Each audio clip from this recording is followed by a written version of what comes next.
मन का कीचड़। भगवान गौतम बुद्ध की एक और कहानी। हर जिम्मेदारी का हल मिलेगा। हर एक व्यक्ति का जीवन दुख, परेशानी और संघर्ष से घिरा हुआ है। क्या इसका समाधान है? हर एक व्यक्ति के जीवन में ऐसा क्यों है? ऐसा इसलिए है क्योंकि हम कहीं न कहीं अपने मन के मैल को, मन के कीचड़ को साफ नहीं रख पाते हैं। यूँ कहें तो उसका सही समाधान नहीं निकाल पाते हैं। खैर चलिए मैं आपको एक कहानी सुनाता हूँ। शायद आपको इस कहानी से इस सवाल का हल मिल जाए। गरीब किसान जिम्मेदारी से परेशान होकर अपने परिवार का किया त्याग। महात्मा गौतम बुद्ध के समय की बात है। एक गांव में एक किसान अपनी पत्नी और 2 बच्चों के साथ रहता था। वह किसान बहुत ही ज्यादा परेशान रहता था।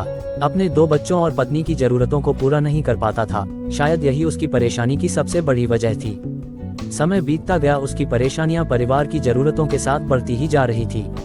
वह दिमाग से और मन से बहुत अशांत रहने लगा था। कहीं न कहीं वह बहुत ज्यादा दुखी हो गया था, अपने परिवार की जरूरतों को नहीं पूरा कर पाने की वजह से।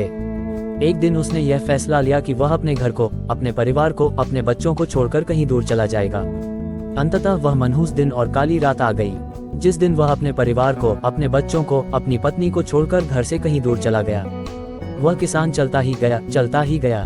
रात से सुबह हो गई, सुबह से फिर दोपहर, दोपहर से शाम, शाम से फिर रात, फिर सुबह हो गई।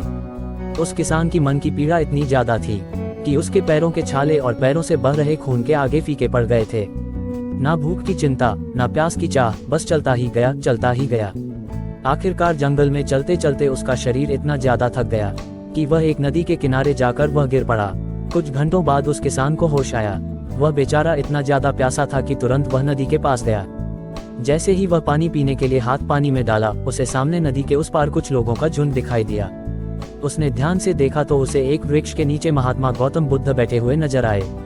वह तुरंत दौड़ के उनके पास गया और उनके पैर पर गिरकर बोला कि हे महात्मा, हे भगवान गौतम बुद्ध, मुझे अपनी शरण में ले लीजिए, मुझे अपना शिष्य बना लीजिए। महात्मा गौतम बुद्ध के शरण में आया हुआ कोई भी व्यक्ति खाली हाथ वापस नहीं जाता। ये किसान तो केवल उनका शिष्य बनना चाहता था। महात्मा गौतम बुद्ध जी ने उसकी मनोदशा को देखते हुए उसे अपना शिष्य बना लिए। महात्मा गौतम बुद्ध और उनके शिष्य वहां पर केवल विश्राम कर रहे थे। उनका विश्राम भी पूरा हो चुका था। वह किसान भी अब महात्मा गौतम बुद्ध जी का शिष्य बन चुका था। अब समय हो चला था आगे की यात्रा को पूरा करने की। गौतम बुद्ध और उनके शिष्य आगे बढ़ते चले गए। कुछ दूर निकल जाने के बाद गौतम बुद्ध जी को बहुत जोर की प्यास लगी। उन्होंने अपने इस नए शिष्य अर्थात किसान से बोला कि प्रिय शिष्य, जाओ, पास में एक सरोवर है, वहां से मेरे लिए पानी लेकर आओ। किसान बोला, जो आज्ञा भगवान। किसान सरोवर की तरफ चल दिया। सरोवर के पास जैसे ही किसान पहुंचा, उसने देखा कि उस सरोवर में बहुत सारे जानवर उछल कूद कर रहे हैं। वे सारे जीव जंतु किसान को देखते ही तुरंत वहां से भाग गए। किसान बहुत ही खुश हुआ और उस सरोवर की तरफ चल दिया पानी लेने के लिए।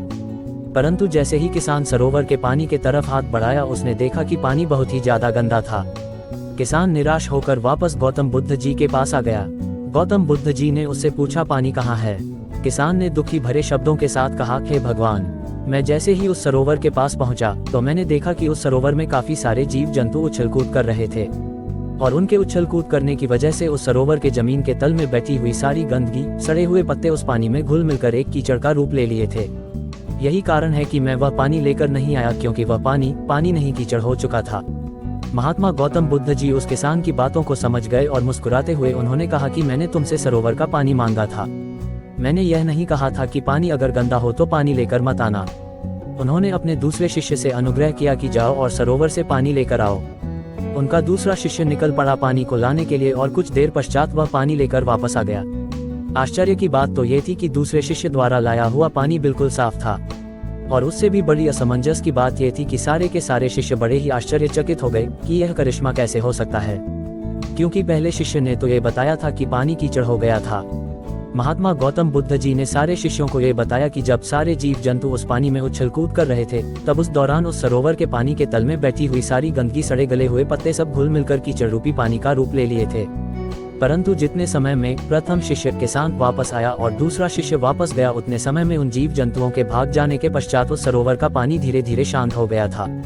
और जैसे जैसे सरोवर का पानी शांत होता गया, उस सरोवर के कीचड़ रूपी पानी में खुली हुई सारी सड़ी गली पत्तियां और मिट्टी धीरे धीरे शांत होकर उस सरोवर के तल में जाकर बैठ गए, जिससे उस सरोवर का पानी शांत होकर साफ हो गया तथा सारे गले हुए सड़े हुए पत्तियां भी शांत होकर आराम से उस सरोवर के तल में जाकर बैठ गए थे। प्रिय शिष्यों, अगर उस सरोवर में किसी भी तरीके का कोई हलचल नहीं होता तो उस सरोवर की हर एक चीज जिसको जहां पर होनी चाहिए थी वह वहीं पर ही रहती। उन जीव जंतुओं के हलचल की वजह से सरोवर के तल में बैठी हुई सड़ी गली पत्तियां मिट्टी उस शांत पानी में मिलकर एक कीचड़ का रूप ले लिए थे। ठीक इसी प्रकार से हर एक व्यक्ति के जीवन में तरह तरह की समस्याएं, परेशानियां और कठिनाइयां आती है, जिसके वजह से हमारे मन में हलचल सी मच जाती है, हमारा दिमाग और मन अशांत हो जाता है। तत्पश्चात हम कोई गलत निर्णय अर्थात फैसला ले लेते हैं। परंतु अगर हम थोड़ा समय देकर उन कठिनाइयों, परेशानियों और समस्याओं के बारे में समझने की कोशिश करें तो मन की हलचल उस सरोवर की पानी की तरह शांत हो जाएगी, जिससे हम अपने जीवन में सही निर्णय का चुनाव करते हुए उसका समाधान निकाल लेंगे। किसान को महात्मा गौतम बुद्ध जी की सारी बातें बिल्कुल साफ साफ समझ में आ गई। उसे ये भी समझ में आ गया कि उसके परिवार में आई हुई सारी परेशानियां, दिक्कतें और जिम्मेदारियां भी इसी सरोवर के सड़ी गली हुई पत्तियों और मिट्टी रूपी कीचड़ की तरह ही हैं। बस जरूरत है थोड़ा समय निकालकर मन को शांत करते हुए उन परेशानियों, दिक्कतों के बारे में समझने और उसका समाधान निकालने की। मन का कीचड़ कहानी से हमने क्या क्या सीखा सुने। दोस्तों, समय के साथ साथ हर एक इंसान की जरूरतें बढ़ती ही जाती है। हो सकता है किसी की जरूरत कम हो सकता है किसी की जरूरत ज्यादा हो, लेकिन हमें उन जरूरतों को पूरा करने के लिए मेहनत तो करना ही पड़ता है।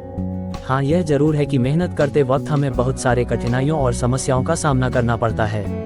इसी वजह से बहुत बार हमारा मन अशांत हो जाता है, निराश हो जाता है, दिल दिमाग में एक अजीब सी हलचल होने लगती है, जिसके वजह से हम गलत फैसला ले लेते हैं। परंतु दोस्तों, हमें घबराने की जरूरत नहीं है, हमें अपने दिमाग को शांत करने की जरूरत है।